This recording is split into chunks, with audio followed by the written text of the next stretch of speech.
Hello, আসসালামু আলাইকুম। আমি রূপন্তি। কেমন আছেন সবাই? আলহামদুলিল্লাহ আমি খুব ভালো আছি। আজকে একটা করলা ভাজি দেখাবো। একদম গ্রিনিশ রেখে কীভাবে পারফেক্ট করলা ভাজি করা যায়, একদমই তিতে হবে না, সেটা আজকে দেখে নিয়ে চলেন। আমি করলা ভাজি করার জন্য এখানে একটা ননস্টিক প্যান নিয়ে নিয়েছি। আপনি কিন্তু চাইলে লোহার কড়াইতেও এটা করতে পারেন। আমি সয়াবিন তেল দিয়ে দিচ্ছি, দিয়ে দিলাম পেঁয়াজ। এখানে পেঁয়াজটা আমি একটু রিং রিং করে কেটেছি, যেহেতু করলাটা একটু গোল করেই কাটা, এই জন্য পেঁয়াজটা একটু দেখার সুন্দরের জন্য আমি রিং করে কেটেছি। আপনি কিন্তু চাইলে এটাকে কুচি করেও কাটতে পারেন। আমি মরিচ দিয়ে দিলাম, পেঁয়াজ আর মরিচটাকে একটু তেলে ভেজে নিব। করলা ভাজির পেঁয়াজ কিন্তু খুব বেশি লাল করে ভাজতে হয় না, কাঁচা কাঁচা একটা ভাব চলে গেলেই আপনি এখানে করলা অ্যাড করতে পারবেন। আমি খুব সামান্য হলুদের গুঁড়ো দিয়ে দিলাম। আমি করলা ভাজিটা কিন্তু হলুদ ছাড়াও করি, সেটাও খুব ভালো লাগে। আচ্ছা, খুব হালকা একটু হলুদ দিলাম যাতে একটু লাইট একটা কালার আসে। এবার আমি আমার টিপসটা ফলো করছি।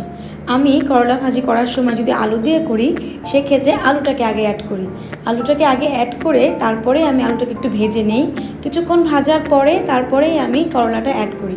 তাহলে না করলাটা একদম গ্রিনিশ ভাবটা যাওয়ার কোনো চান্স থাকে না। আর অবশ্যই করলাটাকে খুব পাতলা করে কাটতে হবে। পাতলা করে কাটলে কিন্তু করলাটা না দেওয়ার সাথে সাথে এটা কুক হয়ে যাবে। আর আলুটা যেহেতু কুক করতে একটু টাইম বেশি লাগে, এর জন্য আমি আলুটাকে আগে একটু ভেজে নিয়ে প্রায় 5 মিনিটের মতো আলুটাকে ভাজবো। হালকা গোল্ডেন কালার চলে আসলে তখন করলাটা অ্যাড করব। করলার সাথে আমি কিছু পেঁয়াজ কুচি দিয়ে দিচ্ছি। এই পেঁয়াজটা করলার সাথেই সেদ্ধ হবে, কিন্তু হালকা একটু গ্রিনিশ ভাবের সাথে যখন এই কাঁচা পেঁয়াজটা থাকবে, এটা কুক হয়ে যাবে, তো সেটা দেখতে না খুব ভালো লাগে। খাওয়ার সময়ও যখন আপনার মুখে বাইট পড়বে, সেটাও খুব ভালো একটা ফ্লেভার আসে। আমি আগে কিন্তু সল্ট দিয়েছিলাম, সেটা হচ্ছে গিয়ে আলুর পরিমাণে। এবার আমি সল্টটা দিলাম করলার পরিমাণে।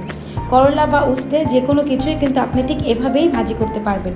একটু বারবার নেড়ে চেড়ে নিব, উল্টে পাল্টে নিব। আর টেম্পারেচারটা একদম মিডিয়াম থাকবে, একদম কমবেও না আবার অনেক হাই হিটেও হবে না, তাহলে কিন্তু পুড়ে যাবে।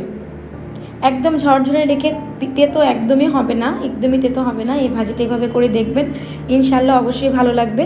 আর করলা ভাজিতে তো একটু পেঁয়াজের পরিমাণ বেশিই লাগে।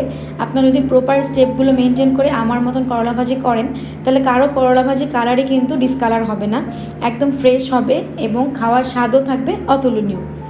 আর করলা ভাজিতে সবসময় একটু তেলটাও বেশি দেওয়ার চেষ্টা করবেন, তাহলে ভাজিটা ভালো হয়। ভাজিটা যখন তেলের মধ্যে নাড়াচাড়া করবেন, তখন সেটা সুন্দর একটা টেক্সচার আসে। আমি নেড়ে চেড়ে নিচ্ছি, দেখুন করলা একদম গ্রিনিশ ভাবটা রয়ে গেছে। আমি আপনাদেরকে চেক করে দেখাবো যে করলাটা কি সুন্দর কুক হয়ে গেছে। আর অবশ্যই পাতলা করে কাটবেন। আমি কিন্তু করলাটাকে লবণ দিয়ে একদমই কষলে নিইনি।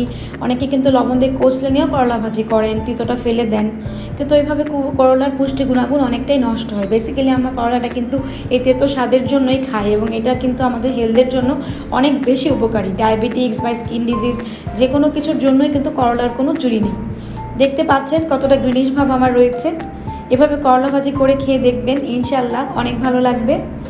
আমাদের পাশেই থাকবেন এবং কী কী রেসিপি দেখতে চান অবশ্যই আমাদেরকে কমেন্টসের মাধ্যমে জানাবেন। ভালো থাকবেন সবাই, আল্লাহ হাফেজ।